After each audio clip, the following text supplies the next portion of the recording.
नमस्कार। आज आपण बोंबलाची भाजी बनवणार आहोत। त्यासाठी काय काय साहित्य लागते ते बघूया। हे सुके बोंबील आहेत, कोमट पाण्याने 3-4 पाण्याने स्वच्छ धुवून घेतलेत।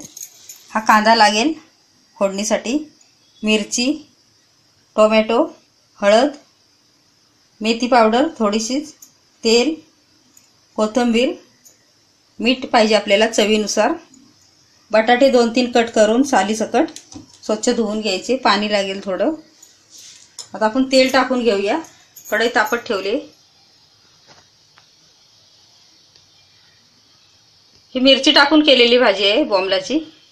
याला चटणी लाल तिखट अजिबात वापरणार नाही आपण।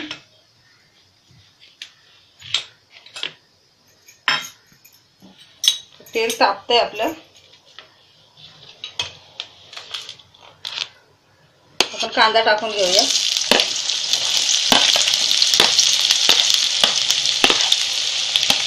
खूप छान लागते ही बोंबलाची, सुक्या बोंबलाची मिरचीतली भाजी आहे ही।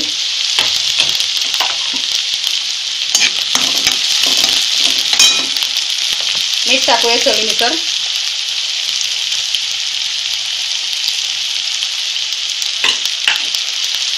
ही मेथी पावडर टाकायची थोडीशी, खूप छान चव लागते। मेथी पावडर नसेल तर मग अख्खी मेथी असेल आपल्याकडे तर ती टाकायची फोडणीमध्ये, तर ती छान लागते।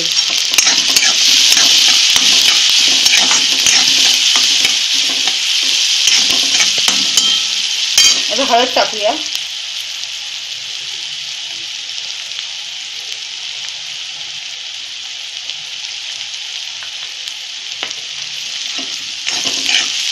कांदा आपण चांगला भाजून घेऊया गोल्डन ब्राउन कलरवरती 2-3 मिनिट।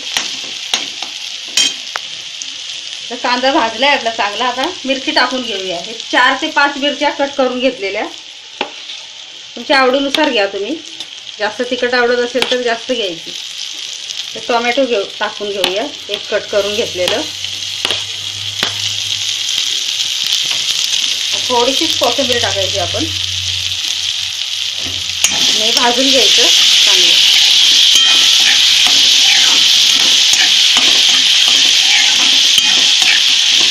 हळद तेलात टाकल्यावर करपते, गोष्ट खरी आहे, पण एवढा गॅस फास्ट ठेवायचा नाही। हळद तेलात का टाकायची असते, कारण मोहरी टाकायची असेल ना त्यावेळेला थोडीशी टाकावी लागते, म्हणजे मोहरी अंगावर उडत नाही। किंचित टाकायची असते मोहरी टाकायची असेल तर। तेलात हळद असेल ना थोडीशी तर मोहरी तडतडली तरी आपल्या अंगावरती उडत नाही, म्हणून थोडीशी टाकावी लागते। आता हे आपलं भाजलंय चांगलं। हे आपण बोंबील टाकून घेऊया। कोमट पाण्याने धुवून घेतले स्वच्छ।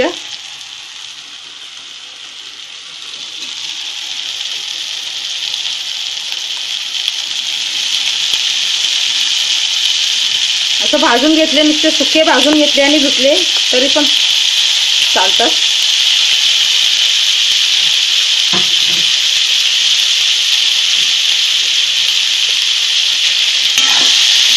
तर चांगले परतून घेऊया आपण 3 ते 4 मिनिट गॅस फास्ट ठेवून। ते चांगले 3-4 मिनिट परतून घेतले गॅस फास्ट ठेवून। मिरची पावडर टाकल्यामुळे छान असा सुगंध सुटलाय भाजीला। आता बटाटे टाकून घेऊया कट केलेले। ते सालीसकट बटाटे आहेत। सुकी मच्छी असेल कुठली तरी सालीसकट बटाटे खूप छान लागतात।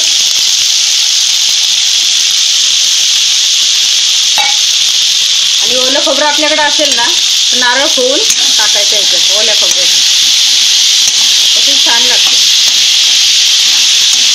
गॅस मी फास्टच ठेवलाय, चांगलं परतून घेतो आता। आता आपण पाणी टाकून घेऊया। आपल्याला रस्सा ठेवायचा असेल तर पाणी थोडं वाढवायचं, आणि भाजी करायची असेल तर थोडं कमी ठेवायचं।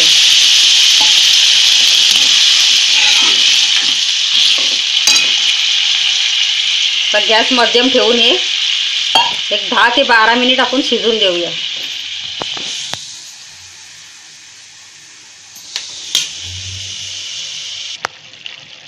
आता 10 ते 12 मिनिट झालेली आहेत आपल्या भाजीला.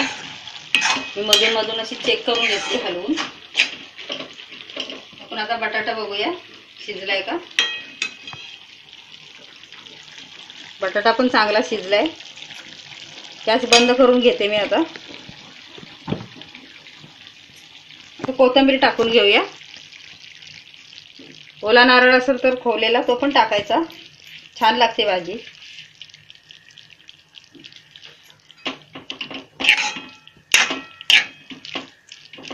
आता काढून घेऊया आपण.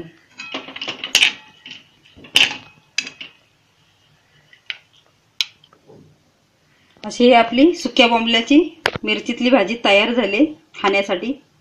छान लागते, करून पहा, आवडेल तुम्हाला. आणि व्हिडिओ माझा लाईक करा आणि व्हिडिओच्या खाली लाल बटन असतं ते दाबायला विसरू नका. धन्यवाद.